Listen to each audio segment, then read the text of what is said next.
Hi hello friends, ವಾಣಿ Kannada cooking ಚಾನಲ್ಗೆ ಸ್ವಾಗತ. Friends, ಯಾರೆಲ್ಲ ನನ್ನ ಚಾನಲ್ನ ನೋಡ್ತಾ ಇದ್ದೀರೋ ಪ್ಲೀಸ್ ಸಬ್ಸ್ಕ್ರೈಬ್ ಮಾಡ್ಕೊಂಡು ನೋಡಿ. ನಾನು ಮಾಡುವಂಥ ರೆಸಿಪೀಸ್ಗಳು ನಿಮ್ಗೆ ಇಷ್ಟ ಆದರೆ ಲೈಕ್, ಶೇರ್ ಮತ್ತು ಕಮೆಂಟ್ ಮಾಡಿ ಫ್ರೆಂಡ್ಸ್. ನಾನಿವತ್ತು ತುಂಬ ಸುಲಭವಾಗಿ ಬೀಟ್ರೂಟ್ ಪಲ್ಯನ ಮಾಡಿ ತೋರಿಸ್ತಾ ಇದ್ದೀನಿ. ಇದು ಅನ್ನ ರಸಮ್ ಜೊತೆ ಸೂಪರಾಗಿರುತ್ತೆ. ಒಂದ್ಸಲ ನೀವು ಕೂಡ ಮನೆಯಲ್ಲಿ ಟ್ರೈ ಮಾಡಿ ನೋಡಿ. ನಾನು ಮಾಡಿರುವಂಥ ಬೀಟ್ರೂಟ್ ಪಲ್ಯ ನೋಡ್ತಾ ಇರ್ಬೋದು, ಈ ರೀತಿ ಬಂದಿತ್ತು. ಇದನ್ನು ನಾನು ಹೇಗೆ ಮಾಡಿದೆ ಅಂತ ಒಂದ್ಸಲ ನೋಡ್ಕೊಂಬರೋಣ. ನಾನಿಲ್ಲಿ ಬೀಟ್ರೂಟ್ನ ಕಟ್ ಮಾಡಿ ಇಟ್ಕೊಂಡಿದ್ದೀನಿ. ಚೆನ್ನಾಗಿ ಸಿಪ್ಪೆ ತೆಗೆದುಬಿಟ್ಟು ಚೆನ್ನಾಗಿ ತೊಳೆದು ಕಟ್ ಮಾಡಿ ಇಟ್ಕೊಂಡಿರುವಂಥ ಬೀಟ್ರೂಟು. ನಾನಿಲ್ಲಿ ಸ್ವಲ್ಪ ನೀರು ಹಾಕ್ಕೊಂಡು ಮತ್ತು ಸ್ವಲ್ಪ ಉಪ್ಪು ಹಾಕ್ಕೊಂಡು ಇದನ್ನು ಬೇಯಿಸ್ಕೊತಾ ಇದ್ದೀನಿ. ನಾನಿಲ್ಲಿ ಮೊದಲಿಗೆ ಉಪ್ಪು ಹಾಕ್ಕೊತಾ ಇದ್ದೀನಿ ಮತ್ತು ಒಂದು ಸ್ವಲ್ಪ ನೀರು ಹಾಕ್ಕೊತಾ ಇದ್ದೀನಿ. ಅಂದರೆ ಒಂದು ಕಾಲು ಲೋಟದಷ್ಟು ನೀರು ಹಾಕ್ಕೊಳ್ಳಿ. ಯಾಕೆಂದರೆ ಬೀಟ್ರೂಟಲ್ಲಿ ಆಲ್ರೆಡಿ ನೀರು ಇರುತ್ತೆ, ನೀರಿನ ಅಂಶ ಇರುತ್ತೆ. ಅದಕ್ಕೋಸ್ಕರ ಸ್ವಲ್ಪ ನೀರು ಹಾಕ್ಕೊಂಡು ನೀವು ಬೇಯಿಸ್ಕೊಬೇಕಾಗತ್ತೆ.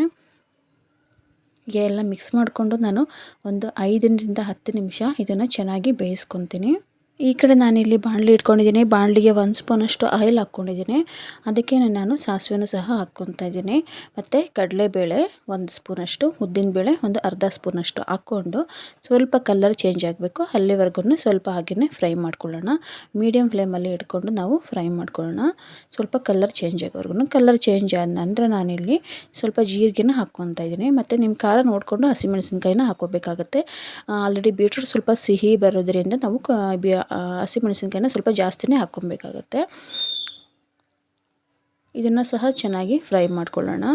ಈಗ ನಾನು ಸಣ್ಣದಾಗಿ ಹೆಚ್ಚಿಟ್ಕೊಂಡಿರುವಂಥ ಈರುಳ್ಳಿನ ಸೇರಿಸ್ಕೊತಾ ಇದ್ದೀನಿ. ಒಂದು 2ರಿಂದ 3 ಈರುಳ್ಳಿನ ಕಟ್ ಮಾಡಿ ಇಟ್ಕೊಂಡಿದ್ದೀನಿ. ಪಲ್ಯ ಆದಮೇಲೆ ಸ್ವಲ್ಪ ಈರುಳ್ಳಿನ ಜಾಸ್ತಿನೇ ಹಾಕ್ಕೊಬೇಕಾಗತ್ತೆ.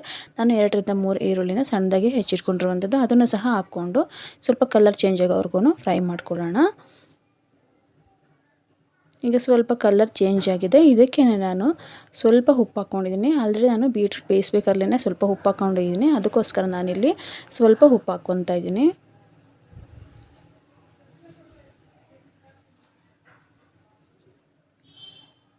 ಈಗ ಇದಕ್ಕೆ ನಾನು ಸ್ವಲ್ಪ ಗರಂ ಮಸಾಲಾನ ಸೇರಿಸ್ಕೊತಾ ಇದ್ದೀನಿ. ಒಂದು 1/4 ಸ್ಪೂನಷ್ಟು ಗರಂ ಮಸಾಲ ಸೇರಿಸ್ಕೊಂಡು ಸ್ವಲ್ಪ ಹಾಗೆಯೇ ಫ್ರೈ ಮಾಡ್ಕೊಳ್ಳೋಣ.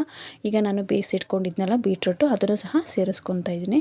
ನೋಡ್ತಾ ಇರ್ಬೋದು ಈ ರೀತಿ ಬಂದಿದೆ. ಇದನ್ನು ಸಹ ನಾನು ಇದನ್ನು ಸೇರಿಸ್ಕೊತಾ ಇದ್ದೀನಿ. ಬೇಯಿಸಿಟ್ಕೊಂಡಿರುವಂಥ ಬೀಟ್ರೂಟ್ ಇದು ಸೇರಿಸ್ಕೊಂಡು ಚೆನ್ನಾಗಿ ಮಿಕ್ಸ್ ಮಾಡ್ಕೊಳ್ಳೋಣ.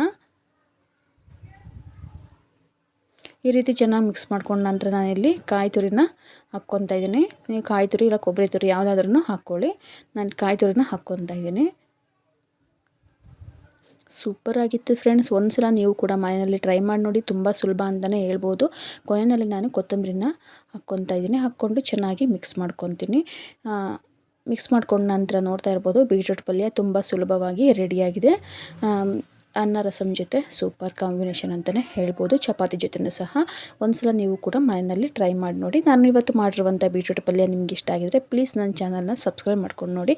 ನಾನು ಮಾಡೋ ಎಲ್ಲ ರೆಸಿಪೀಸ್ಗಳು ನಿಮ್ಗೆ ಇಷ್ಟ ಆದರೆ ಲೈಕ್, ಶೇರ್ ಮತ್ತು ಕಮೆಂಟ್ ಮಾಡಿ ಫ್ರೆಂಡ್ಸ್. Bye friends.